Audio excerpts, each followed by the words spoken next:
المكتب التعاوني للدعوة والإرشاد وتوعية الجاليات بمحافظة بدر. إن الله وملائكته يصلون على النبي আলহামদুলিল্লাহ ওয়াসসালাতু ওয়াসসালামু আলা রাসূলিল্লাহ ওয়া বাদ।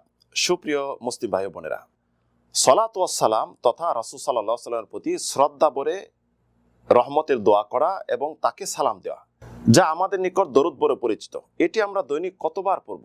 অনেক বই পুস্তক রয়েছে যে বই পুস্তকে নির্দিষ্ট সংখ্যা লেখা থাকে, 10 বার, 100 বার, 1000 বার, 5000 বার, 50000 বার, 1 লক্ষ বার, এরকম ভাবে লেখা থাকে এবং বিভিন্ন ফজিলত বর্ণনা করা থাকে।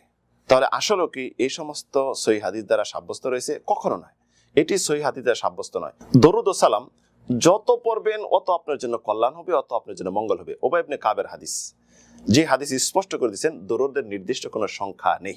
যেখানে উবাই ইবনে কাব বলেন, আমি তো আপনার প্রতি বেশি বেশি দরুদ সালাম পড়তে পছন্দ করি, তাহলে আমি কত পড়বো? 1/4 সারাদিন যা পড়বো তা, নাকি অর্ধেক, নাকি 2/3?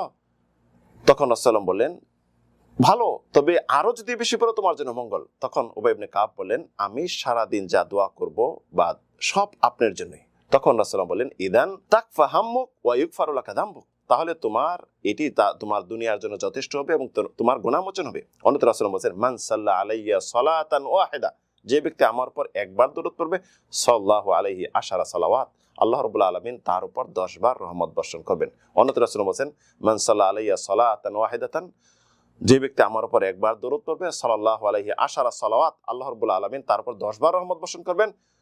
ওয়া হুত্তাত আনহু আশারু খাতিয়াত, তার 10টি গুনাহ আল্লাহ মাফ করবেন। ওয়া রুফিয়াত লাহু আশারু দারাজাত, তার 10টি সম্মান বৃদ্ধি করা হবে। তাই স্পষ্ট হাদিস, রাসূলুল্লাহ বলেন, মান সাল্লা আলাইহি, যে ব্যক্তি আমার দরুদ পড়বে। তো এখানে নির্দিষ্ট করা হয়নি। অন্যত্র রাসূলুল্লাহ বলেন, আওলান নাসি বি ইয়াউমাল কিয়ামা আকসারুম আলাইয়া সালাত, ওই ব্যক্তি কিয়ামতের দিনে আমার নিকট শ্রেষ্ঠ হবে, আমার প্রিয় হবে, যে ব্যক্তি বেশি বেশি আমার উপর দরুদ পড়বে। তাই প্রিয় বন্ধু, আসুন আমরা বেশি বেশি দরুদ পড়ি রাসূল সাল্লাল্লাহু আলাইহি ওয়াসাল্লামের প্রতি।